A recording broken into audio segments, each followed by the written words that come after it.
पासी घाट अरुणाचल प्रदेश में उससे संबंधित सामने आई है। ऐसा लगता है कि नोट लो वोट दो अभियान की शुरुआत कालाधन से शुरू हो गई है।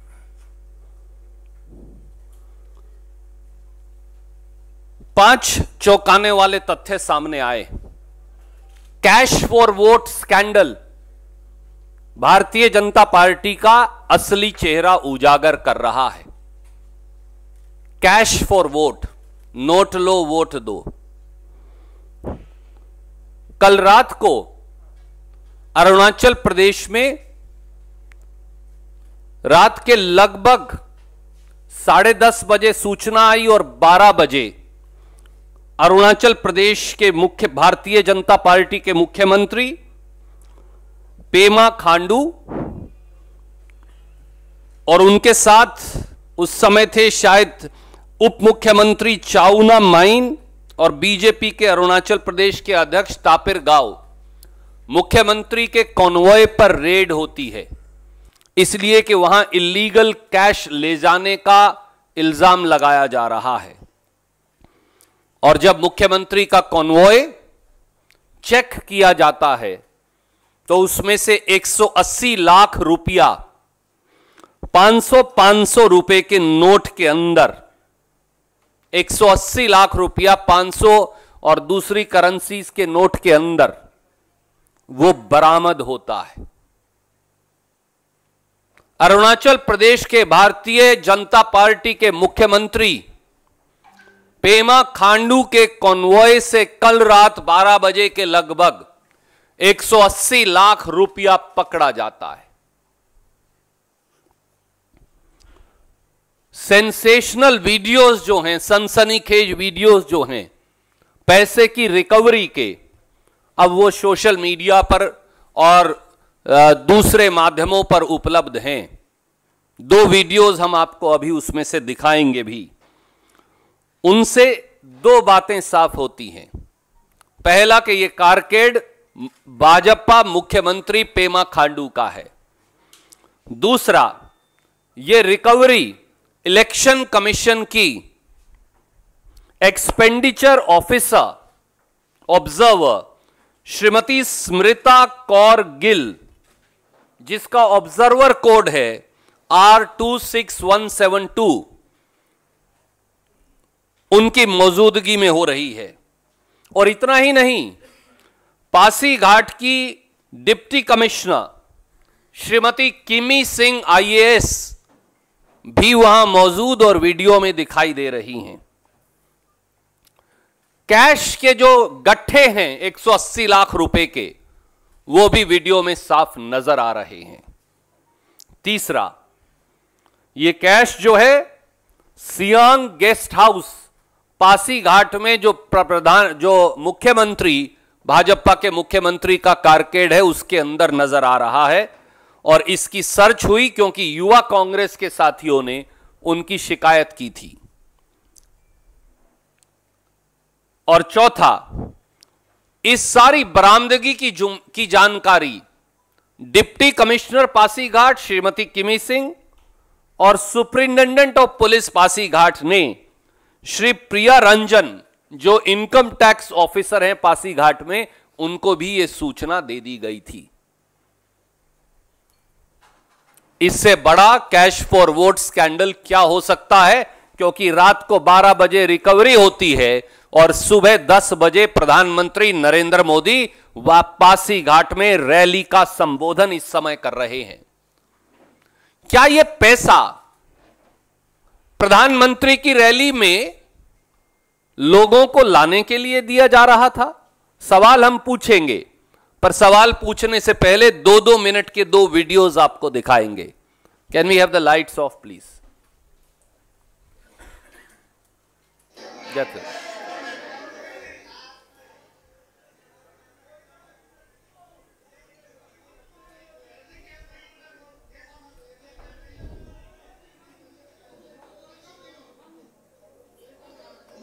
कैश के गट्ठे साफ नजर आ रहे हैं। गाड़ी का नंबर भी साफ नजर आ रहा है।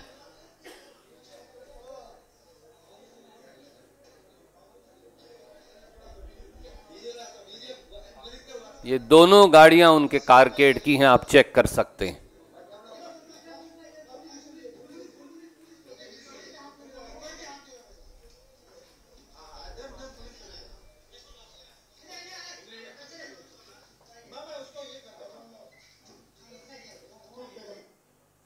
और एक दूसरा वीडियो है इसके साथ, जहां अधिकारीगण भी दिख रहे हैं, वो भी हम आपको दिखाएंगे।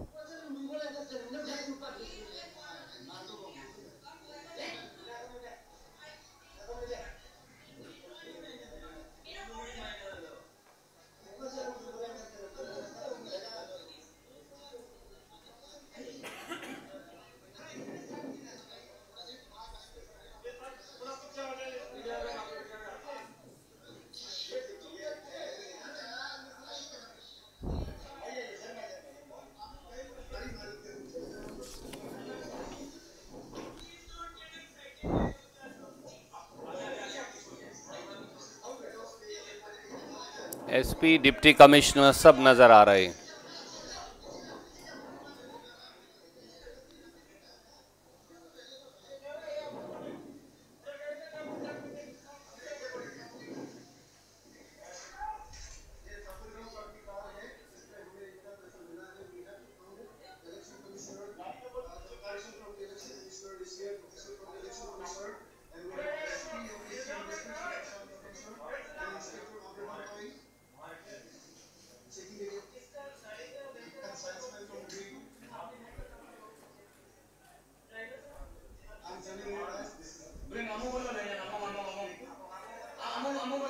ये सब कैश के गट्ठे हैं।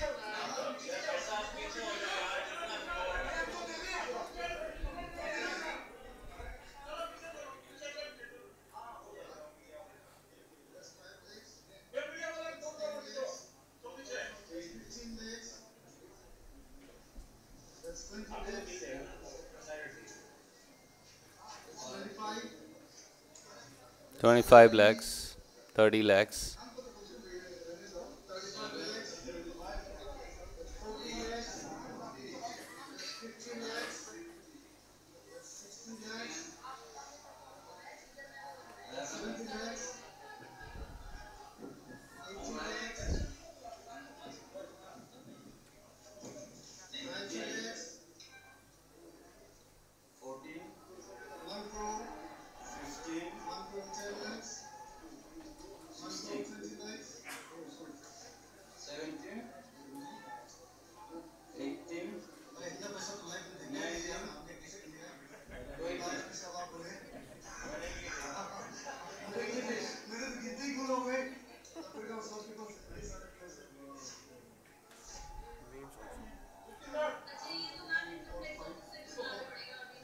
देखिए, इनकम टैक्स को भी बुलाना पड़ेगा।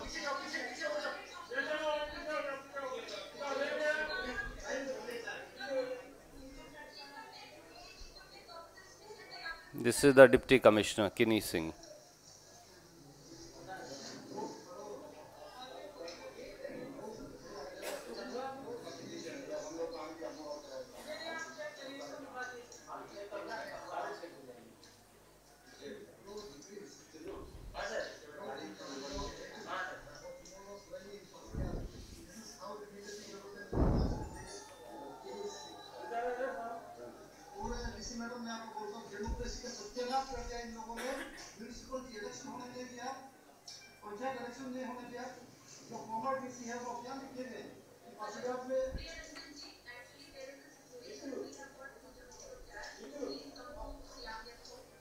See, that is the Deputy Commissioner.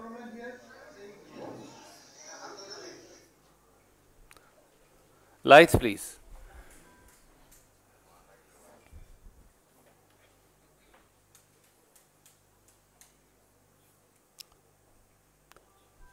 दोस्तों, आज प्रजातंत्र के लिए काला दिन है। चोर की चौकीदारी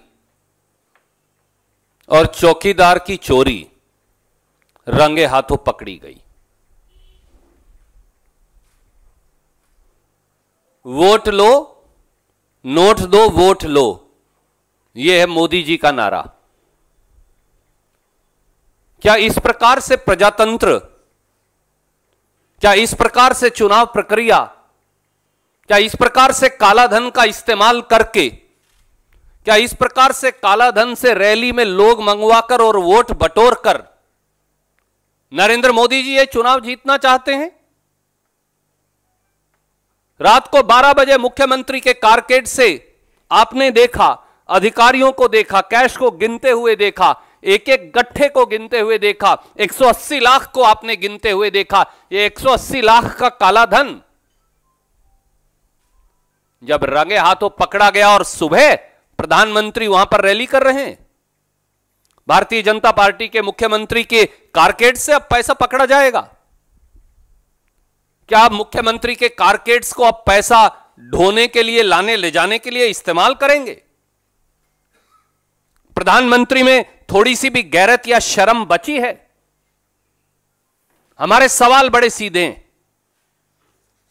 पर उससे पहले मैं रिप्रेजेंटेशन ऑफ पीपल एक्ट 1951 का एक हिस्सा आपको पढ़ के बताना चाहता हूं, जिसमें यह साफ लिखा है, इफ ए कैंडिडेट और political party is found with cash above a certain limit, normally 50,000 to 1 lakh, and has no documents to explain the same in a reasonable manner, then the party shall prima facie be assumed to be using that money for the purpose of bribery and undue influence, which are corrupt practices under the Representation of People Act.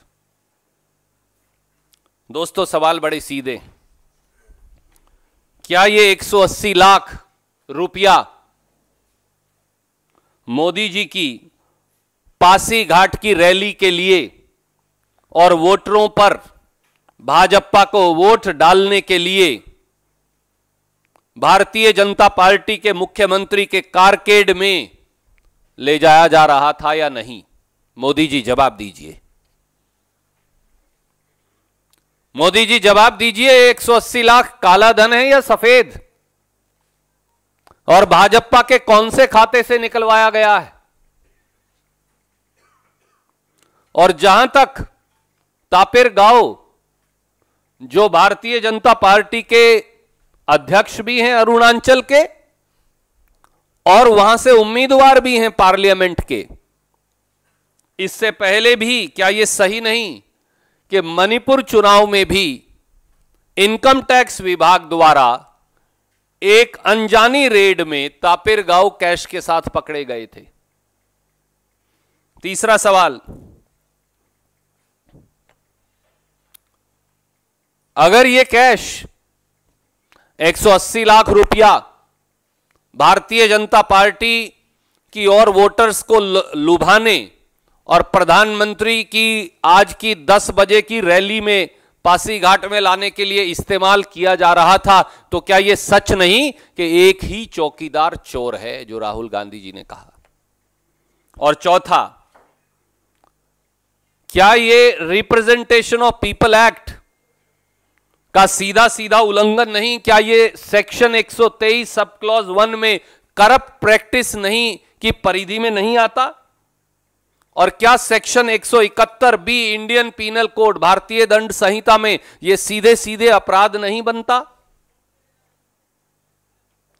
तो क्या मुख्यमंत्री पेमा खांडू, उप मुख्यमंत्री Chowna mine, Arunachal के president Tapir गांव और सबसे पहले प्रधानमंत्री श्री नरेंद्र मोदी पर इन अपराधों के अंदर मुकदमा दर्ज कर इनकी जांच नहीं होनी चाहिए?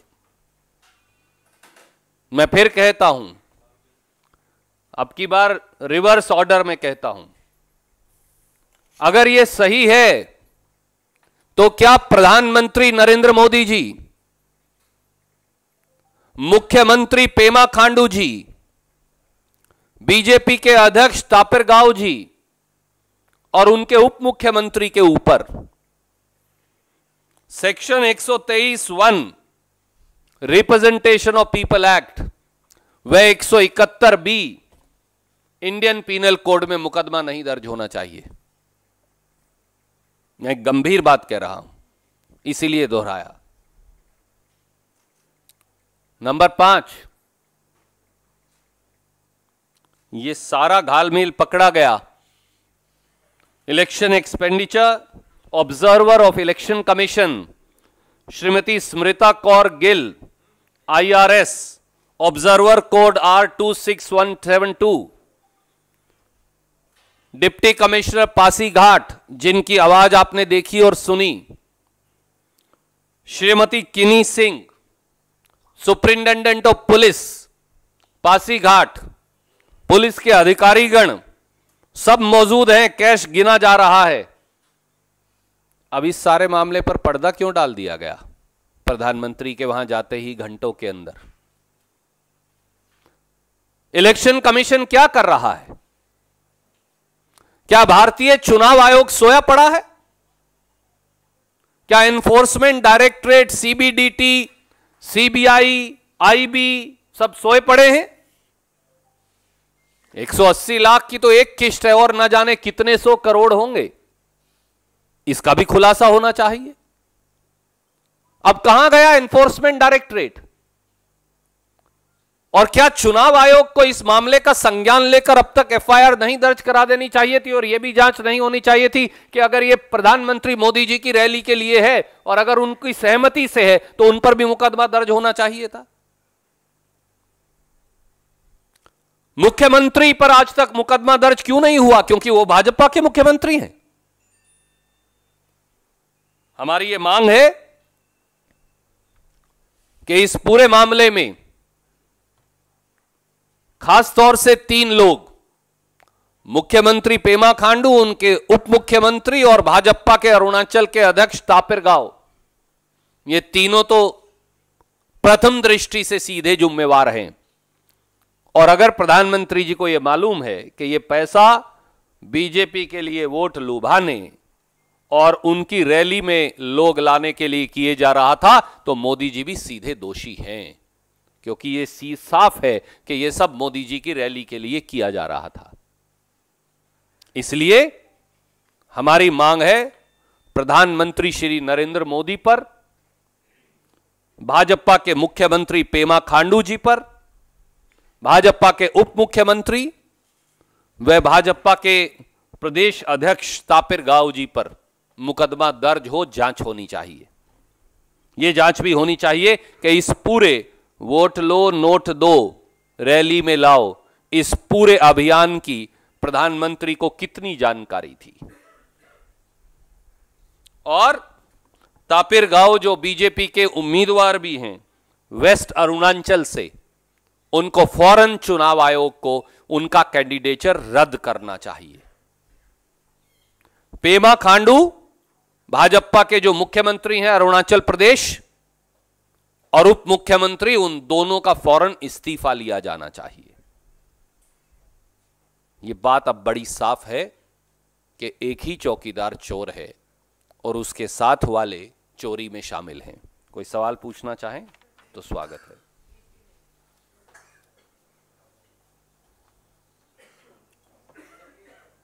I'll just very briefly say, ma'am, let me adhere to what ma'am has said.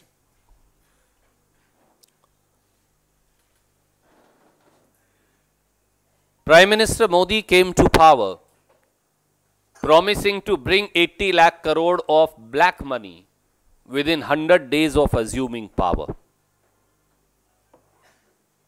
On the other hand, sensational disclosures in the 2 videos that you saw just now prove a massive cash for vote scandal which speaks for itself. I have to show you nothing. I have to say not even a word as to how a midnight raid on the convoy of BJP's Arunachal Pradesh CM Shri Pema Khandu led to recovery of 180 lakh rupees stashed in 500 rupees notes. 2 videos that are now available on social media and other means now reflect as to how cash is being counted by police officers in presence of Election Commission's expenditure officer Srimati Smrita Kaur Gill, her observer code being R26172.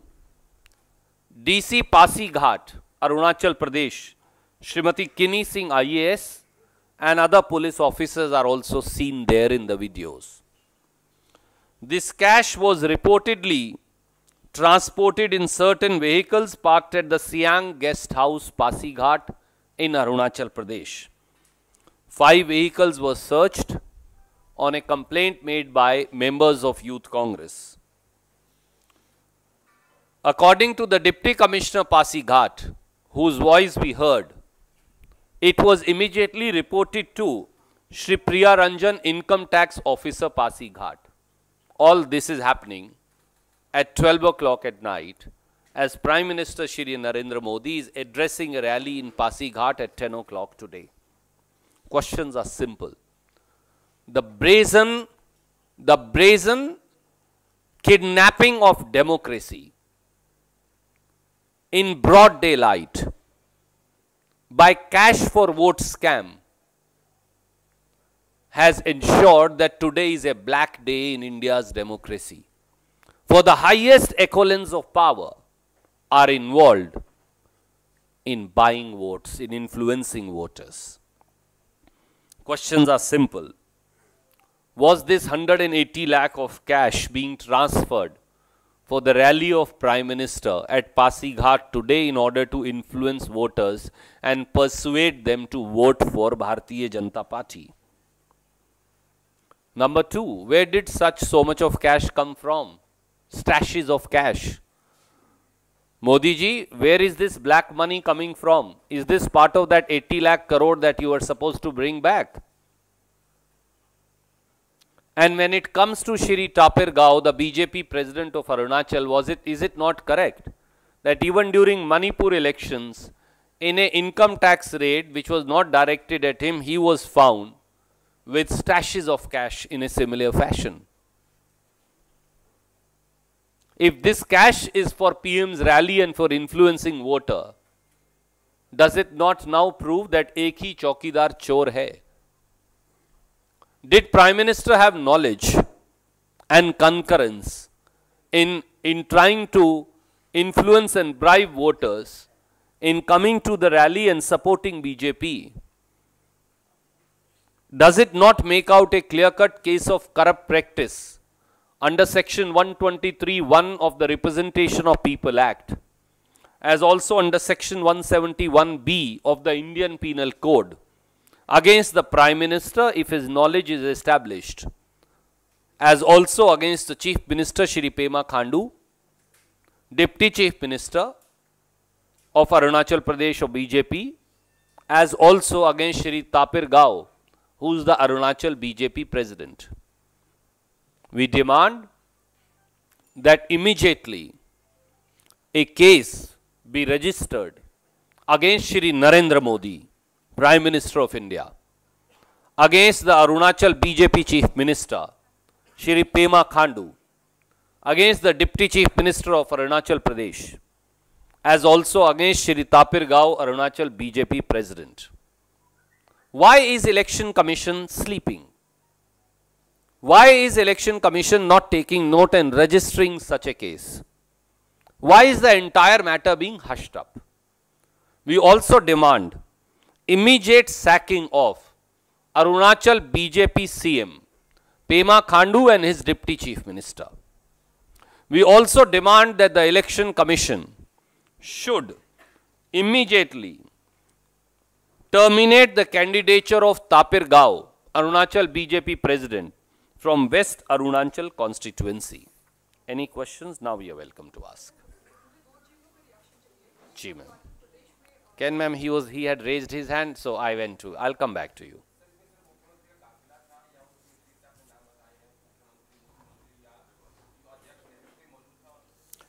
देखिए, कई चीजें जांच से सामने आएंगी.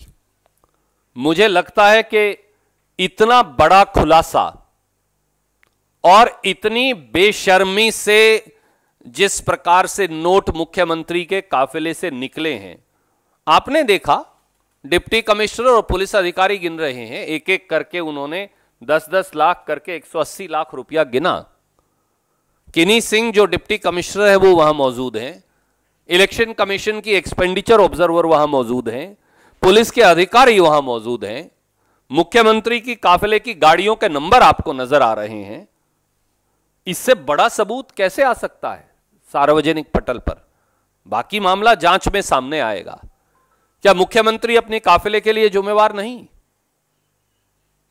और क्या यह सारा मामला प्रधानमंत्री जी की जानकारी और सहमति से हो रहा था? और अगर ऐसा है तो यह बहुत गंभीर, यह शायद इस देश का 70 साल में सबसे गंभीर कैश फॉर वोट मामला सामने आया है। इस प्रकार के तथ्यों और साक्ष्यों के साथ इस पर कार्रवाई होनी चाहिए। जब एफआईआर दर्ज होगी तो एक निष्पक्ष जांच हो और उस निष्पक्ष जांच में दूध का दूध, पानी का पानी सामने आए। Ma'am, I am coming to you.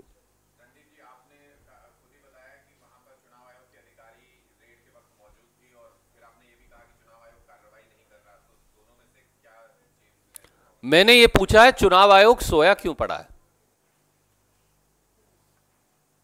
चुनाव आयोग की निद्रा भंग क्यों नहीं हुई? जब चुनाव आयोग के अधिकारी वहां मौजूद है, मैं ऑब्जर्वर का नंबर तक आपको दे रहा हूं, तो उन्होंने बाकायदा ये रिपोर्ट फाइल की होगी। 12 बजे से आज समय हो गया है 11:30, लगभग 12 घंटे बीत गए।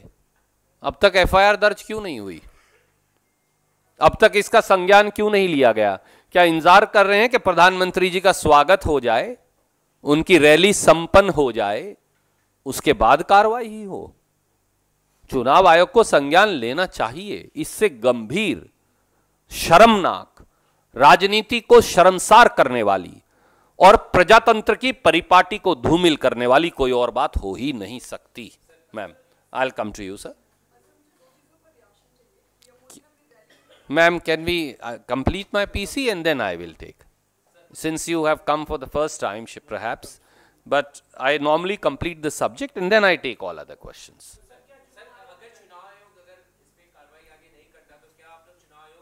बिल्कुल हम चुनाव आयोग जाएंगे, सारे साक्ष्य चुनाव आयोग के समक्ष रखेंगे और चुनाव आयोग को याद दिलाएंगे कि इस देश में अभी भी संविधान बचा है, कि इस देश में संवैधानिक जिम्मेवारी का निर्वहन करना आवश्यक है, कि सुपरिंटेंडेंस एंड कंट्रोल ऑफ इलेक्शन अभी भी चुनाव आयोग के पास है, कि चुनाव आयोग की निष्पक्षता पर संदेह खड़ा हो जाएगा, बल्कि यकीन हो जाएगा अगर आज भी कार्यवाही नहीं हुई तो।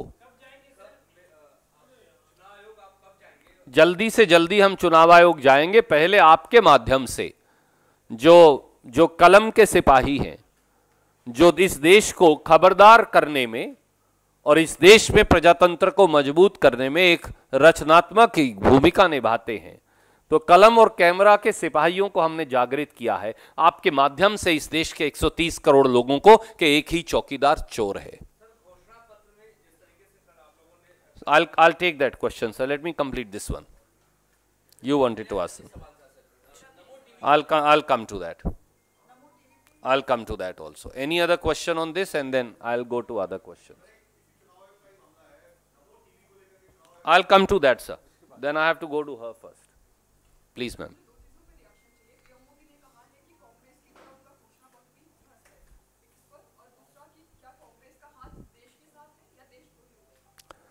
अब आपने खुद सबूत देख लिए हैं।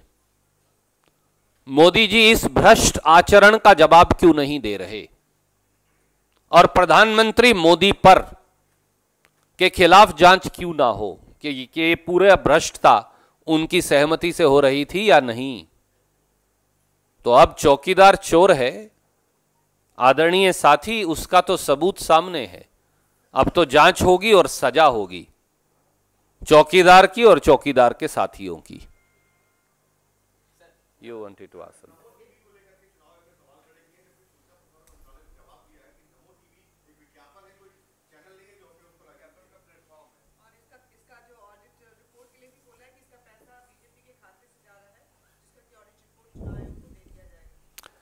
एक कहावत है आदरणीय मित्र, जब सैया भय कोतवाल तो डर काहे का। नमो टीवी भी उसका सबसे ज्वलंत उदाहरण है।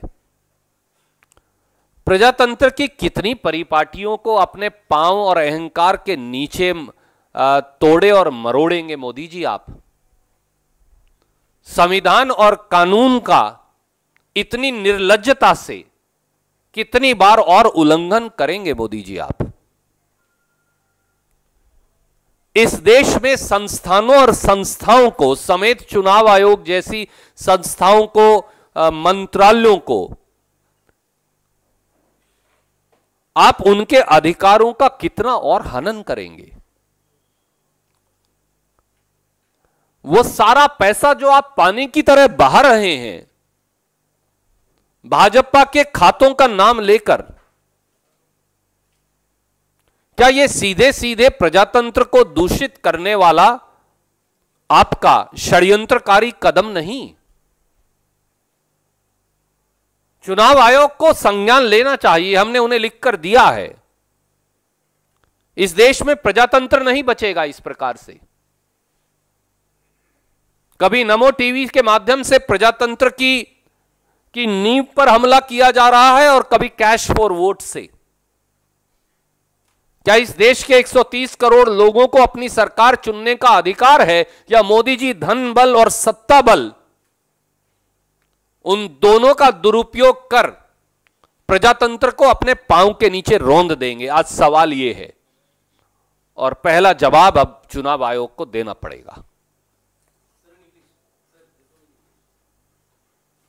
Very difficult to translate, I have to take his help.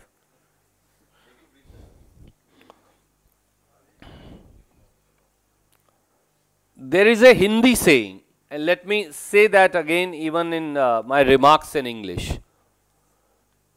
जब सैया भय कोतवाल तो डर काहे क्या? Prime Minister Shri Narendra Modi is trampling upon democratic norms in India by running brazenly and blatantly.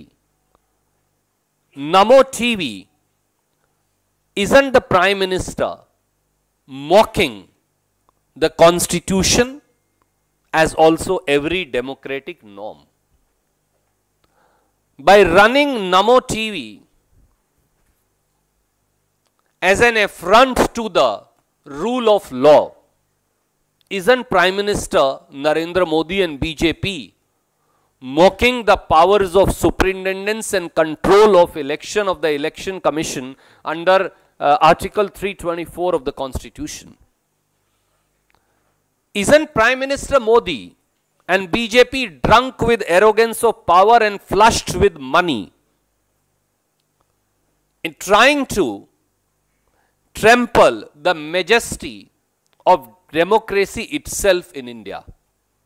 I think it's time for Election Commission to show its power of superintendence and control, to put a check and stop finally on this brazen misuse of a media like the Namo TV, so that there is level playing field in the election. Not only the credibility of the Election Commission, but the entire majesty of democratic process is at stake today. Yes, ma'am. I'll come to you, sir, after her.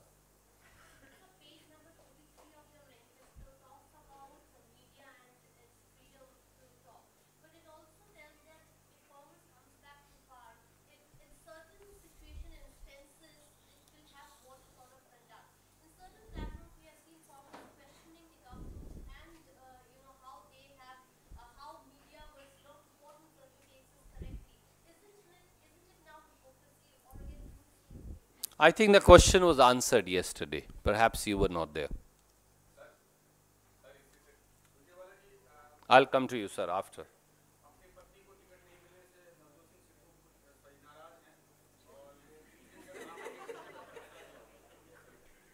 मैंने इस प्रकार की कोई बात की मुझे जानकारी नहीं, आपने अभी बताया है और मुझे मालूम है कि आप बहुत जिम्मेवारी से हर प्रश्न पूछते हैं।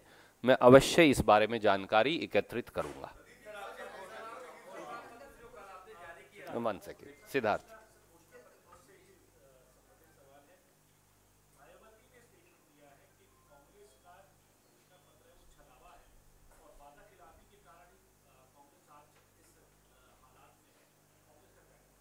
10 साल तक आदरणीय मायावती जी का हमें साथ मिला था, उसके लिए मैं फिर धन्यवाद दोहराऊंगा यूपीए सरकार में।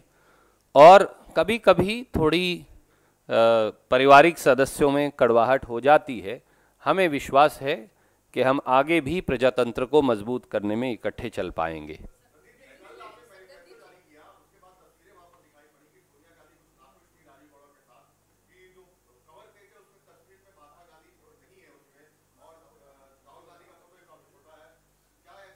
जी नहीं, ये बिल्कुल बिल्कुल गलत है, मैं इसे सिरे से खारिज करता हूं। जी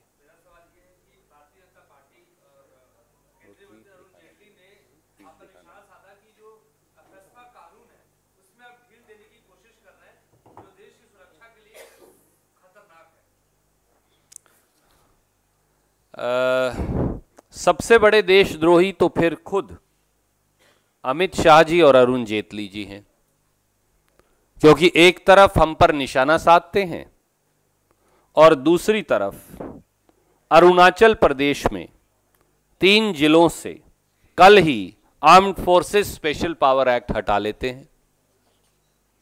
इससे बड़ा दोगलापन और क्या हो सकता है आदरणीय मित्र। और यही नहीं, इन्हीं नरेंद्र मोदी जी ने 2018 में, यानी इसी साल जो 2019 से पीछे गया है, armed forces special power act Meghalaya से 27 साल बाद हटा लिया, जो हमने लगाया था कांग्रेस ने।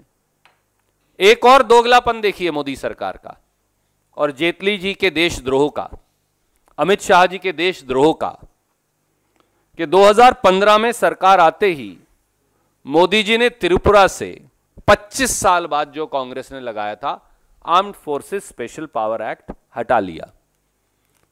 तो सबसे पहला देशद्रोह का मुकदमा अगर किसी पर दर्ज होना चाहिए तो वो कल जो बोला प्रधानमंत्री नरेंद्र मोदी पर, अमित शाह जी पर और अरुण जेटली जी पर होना चाहिए, क्योंकि उनका दोगलापन कल ही उजागर हो गया। एक तरफ armed forces special power act में हमने तो हटाने की बात भी नहीं की, हमने कहा जारी रहेगा, सेना की सहमति से जारी रहेगा।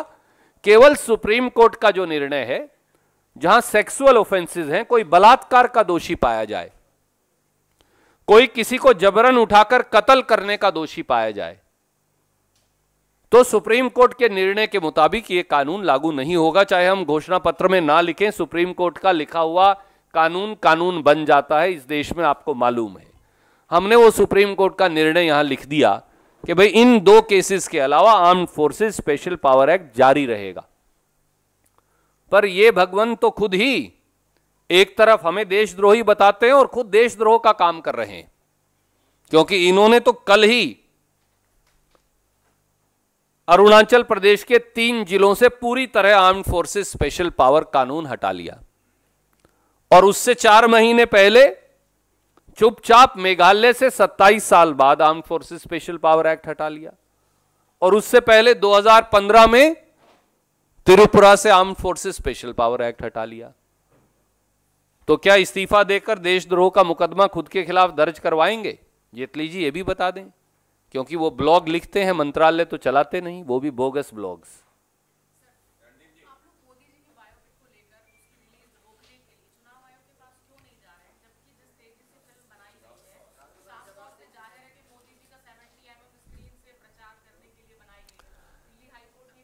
आपने आज कैश फॉर वोट स्कैंडल देखा? पता करना चाहिए काला धन किस किस और चीज में इस्तेमाल किया जा रहा है। जी हमने की है, हमने कहा है कि इलेक्शन कमीशन को संज्ञान लेना चाहिए। बाकी बोगस फिल्म है, फ्लॉप हीरो की है, फ्लॉप प्रोड्यूसर हैं और फ्लॉप आदमी पर बनाई गई है और जीरो साबित होगी। मैं वेलकम टू यू।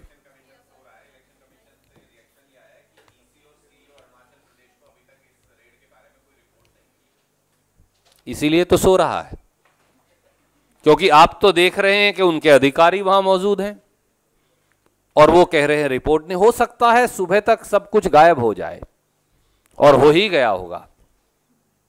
क्योंकि मोदी है तो मुमकिन है।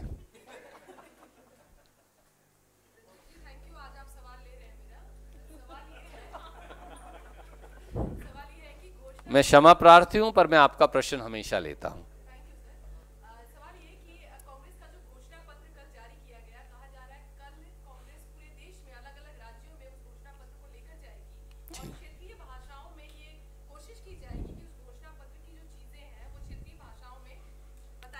जी बिल्कुल सही। कल हमारे साथी पूरे देश में जाएंगे, हम शाम तक आपको स्केड्यूल जारी कर देंगे, बल्कि दोपहर तक। और इस घोषणा पत्र का हर प्रदेश मुख्यालय पर और हर महत्वपूर्ण सेंटर पर अनावरण होगा। इसके बारे में प्रश्न लिए जाएंगे, इसकी सारी बातों की चर्चा होगी। और हमने अपनी प्रांतीय इकाइयों को यह अनुरोध भी किया है कि वो जितना हो सके वो इस घोषणा पत्र को स्थानीय भाषा के अंदर ट्रांसलेट करवाकर, प्रिंट करवाकर सर्कुलेट करें, ताकि न्याय के सूत्र में पूरे देश को बांधा जा सके। धन्यवाद। We are sending you a press release and these videos very soon.